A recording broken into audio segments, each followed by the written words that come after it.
Well, welcome to our second meeting here of the Advanced Graduate Leadership Program Leadership Development Curriculum. And today we're going to dig in, continue the conversation a little bit on the accountability and responsibility, and look at the concepts of experiential learning, reflection, and then get a prelude into the monitoring that we're going to be involved in. A little bit of background will come in here, so we'll cover some of the things that we had mentioned before, and that being that our leadership practice of leadership, we're using the Kusin-Posner model, and that's supported by leadership competencies, which we've had a seminar on one of them, and then emotional intelligence. And that's the sequence that the program is established on. Within both of those components for the leadership competencies, emotional intelligence, we're going to follow this learn, experience, reflection, and then mentorship model. And that really is defining our journey through the emotional intelligence and then the leadership competencies as well. Where we are now is for our first competency on accountability and responsibility. We spent some time learning, we spent some time reading about things, and now for the month of March, you'll be challenged to actually experience accountability, experience responsibility in a number of different environments. And after those experiences, hand in hand with those experiences, it's a time to pause and to think about things, i.e. reflect on them, and put them in context of your development, put them in context of your employment, put them in context of your family life, social life, and begin to have these concepts of accountability and responsibility become even more visceral for you. Once that is accomplished, the last step that we actually have is one of mentorship. And we are bringing in a colleague, Grace Kalpas, who is a coach of leadership development. We'll be working with all of the participants in the AGLP Leadership Development Program to summarize the learning that you did, the experiences that you did, the reflections that you did, tied to each of the competencies, tied to perhaps each of the emotional intelligence topics as well. So we're really excited to have Grace join us, and we'll get to the schedule of where she will be of assistance. Now, the work that she's doing for this program is not coaching, but more mentoring. So she's going to help you to see how these components of competencies fit into your overall leadership development. For the AGLP students who can pursue other professional development, Grace and Mary Gorham are certainly available for you to contract with, and we can help to coach you specifically. And the difference of coaching is that it's more personal and direct on you and directions that you're getting, and this mentorship is guided along the leadership development. But you'll see more about that, and we'll develop more. On the slides that I sent, again, all the links are posted, including Grace's website there between the words. And yes, that is Grace skydiving. So quite a risk taker, I guess, if you want to summarize things. For us, the month of March, we begin this practicum on the experiences and then reflecting on what those experiences actually are. So before we dive in to that practicum, I think it's important for us, a couple of weeks ago, we set the stage of what do we mean with accountability and responsibility. These are slides from the past, and they're just meant to dust things off as we move forward, but the responsibility for an individual to deliver on a specific task, and the accountability is the aggregate of multiple responsibilities for achieving a goal. And then we saw examples from our case studies last week that perhaps the governor is accountable for the vaccine distribution, or the lead physician at Yale New Haven Health, and then the agencies that are delivering the vaccines are responsible. They got a little foggier when we're looking at the Deepwater Horizon accident, where perhaps the accountability that we understood to be with BP for that event, BP was trying to push off that accountability to others, as well as the responsibility for the individuals that were actually on the oil rig. Key points: individuals responsible for tasks, the leaders accountable for things that fall under that leadership umbrella. You cannot delegate the accountability. The leader remains accountable, but the responsibility certainly is passed along. One of the important things is you're getting a coverage, and you're also getting opportunities, and the opportunities are to take some of this information and to dig in a little bit deeper, and offered you 2 examples of looking at tools to learn more about how do you create a culture of accountability. How do you help members of your team develop and become more accountable? So the Center for Creative Leadership offers guidance, and their website is there on support that might be needed, providing feedback, sharing information, access to resources, and then being clear in your expectations. The Office of Personnel Management was another reference that we had come across, and the items in blue repeat what we had just seen from the Center for Creative Leadership. And the Office of Personnel Management, which oversees the nation's workforce of government workers, adds the concepts of monitoring progress is really key in accountability, as well as recognizing performance. These tools are provided for you, and we're reminded of them as we're going to enter this experiential period for you to go back and look at, in an environment, not only who is responsible and who is accountable, but did you practice tools of developing accountability for those on your team? And so I encourage you to look back in this material and tap into it. We also have some readings, and I know you're doing lots of things in a short period of time. The floor is open. If anybody wants to make comment on any of the readings or the podcast. So if anybody has any commentary on them, go ahead. And if not, that's okay, because I got some highlighted here in yellow. So thoughts from anyone on any of the material that was distributed? Yeah, I thought the podcast did a really good job on giving that like concrete example on accountability versus responsibility.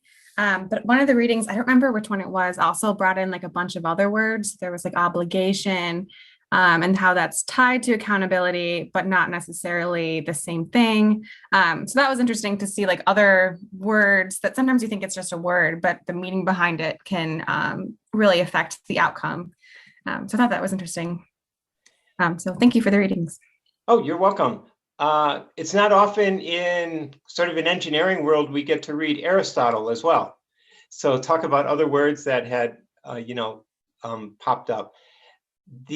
One of the readings actually came from the public relations world, as I had mentioned last time.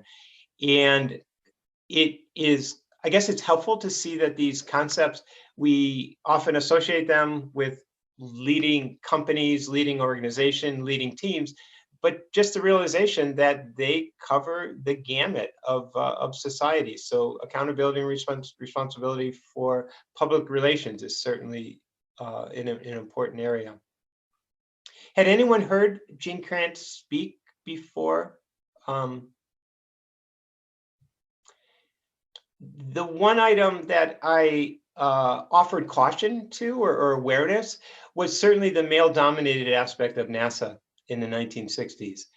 And last week, what was a really cool thing that happened last week regarding NASA? Mars. we've basically got a minivan with its own helicopter on Mars, thanks to NASA. And if you watch any of that, I happen to be watching one stream that included a play-by-play, which was really quite interesting, but also an ad or two, a public service announcement of NASA. And when I saw one of them, I thought, you know, this is a message for us. This is a message for our group in seeing how NASA itself over time has become more accountable and responsible when it comes to diversity.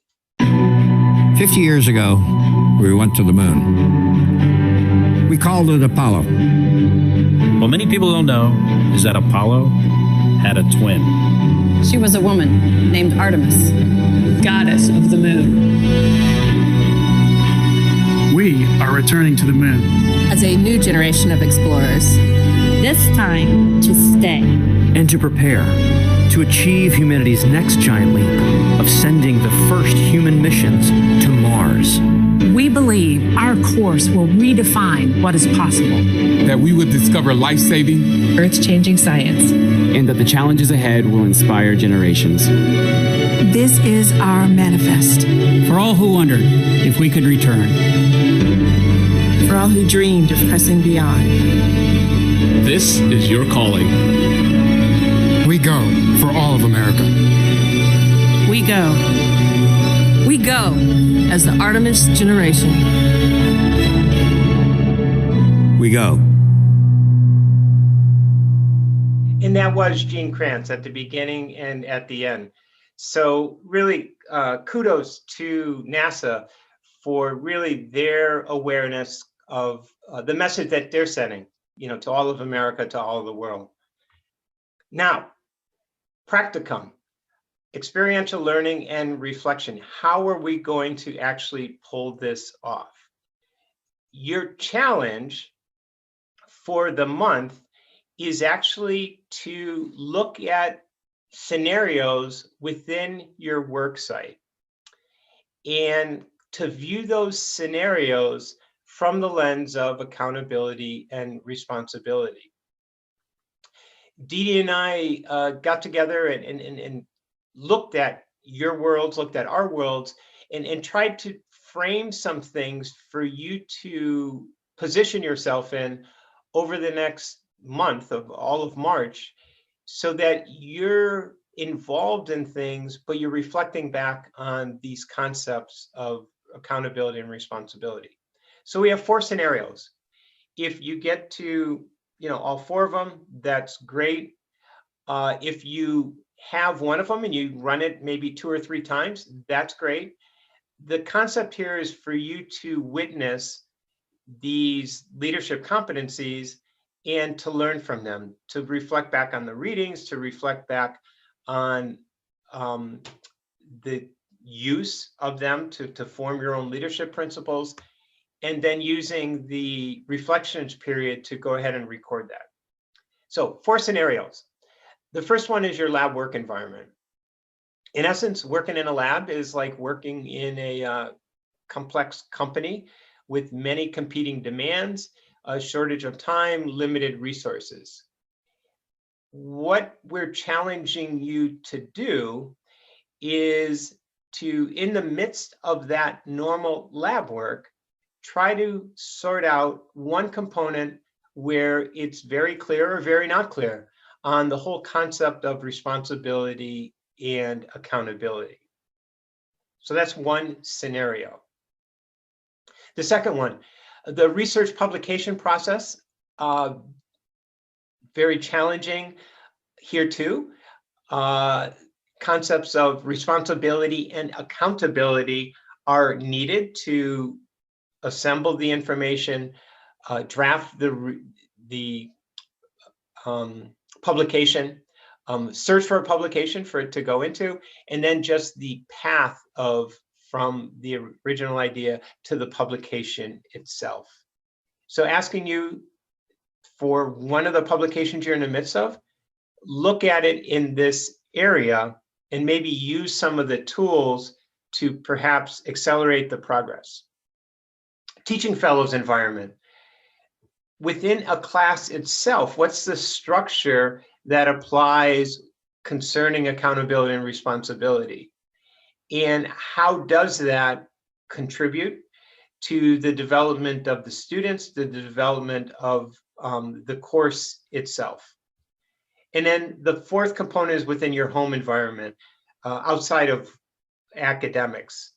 In essence, what is needed to run your non-academic life, your non-academic household, paying the bills, making plans for the future, ensuring that you have what is needed for next week and actually beyond.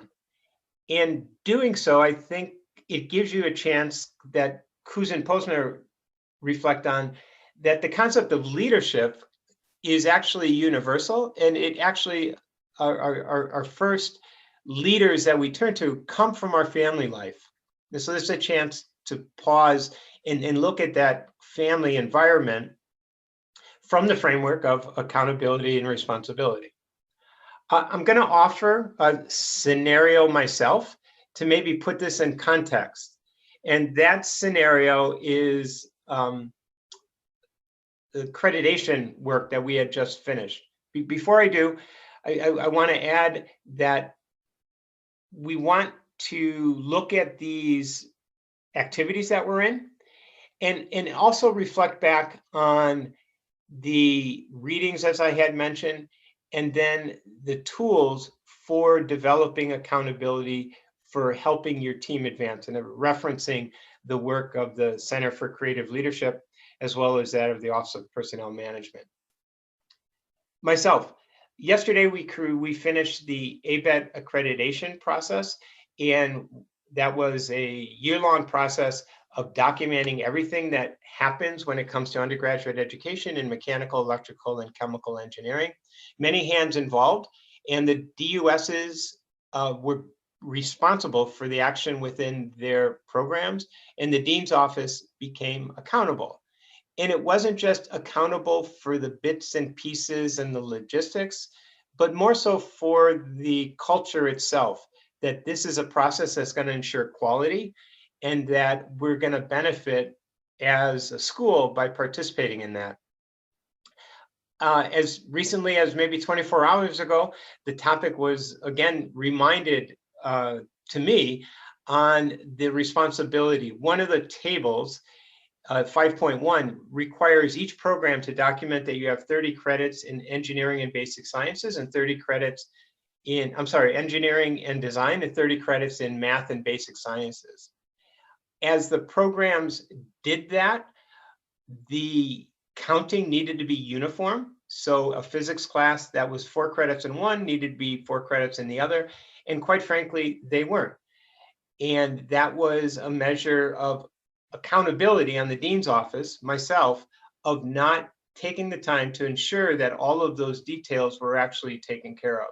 So sharing this as an example of what you can learn about yourself just by pausing and reflecting on some of the things you're involved with within your lives. Methodologies for reflection. So we're asking you to spend some time thinking about these competencies within your work and home environment, but also going the next step and not only experiencing them, but reflecting on them, documenting them, sharing them, basically becoming more familiar with your experiences through some form of reflection, whether that's writing in a journal by hand, some type of Word doc, Google Doc that you may type into and keep as a running document for yourself, the ability to share your experiences with others, whether within your family life, friends that we have a chance to speak with at a safe time and in a safe way.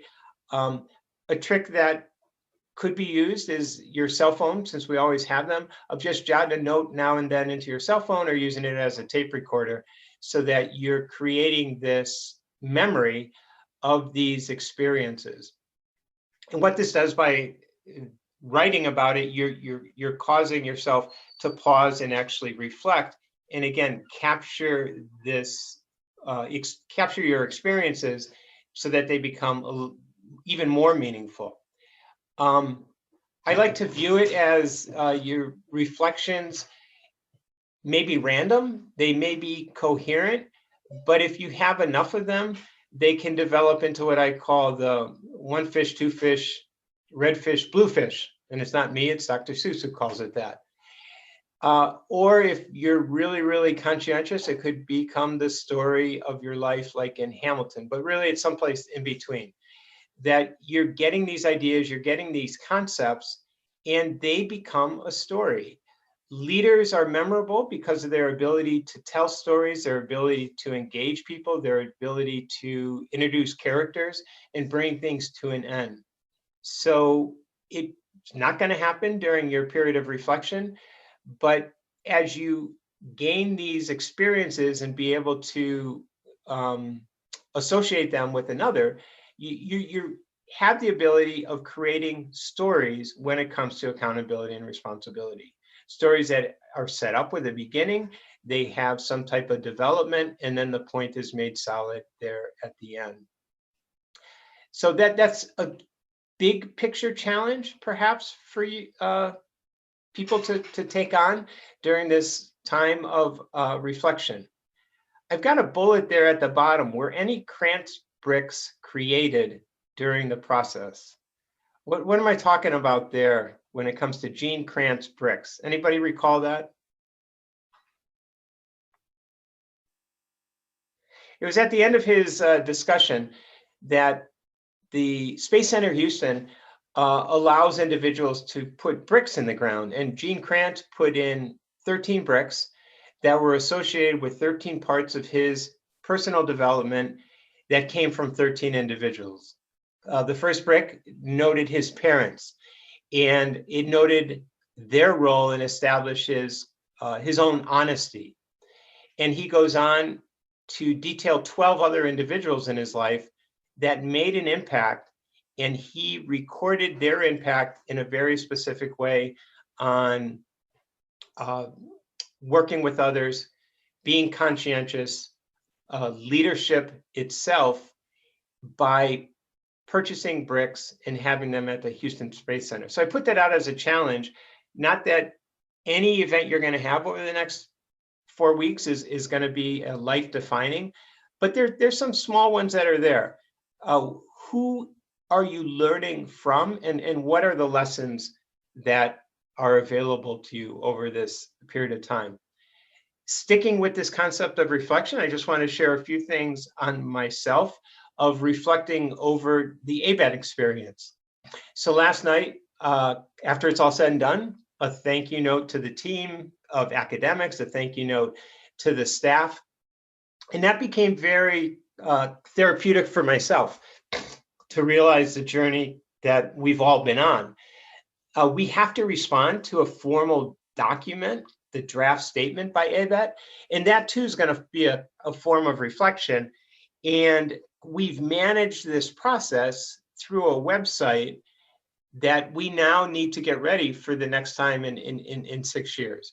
So I wanted to share these with you to sort of give an example of how real this process can be, that you have an event taking place and viewing it in a different context, and then seeing how your actions when it comes to reflection, your conveyance of words, your actions that are detailed, solidify that learning experience.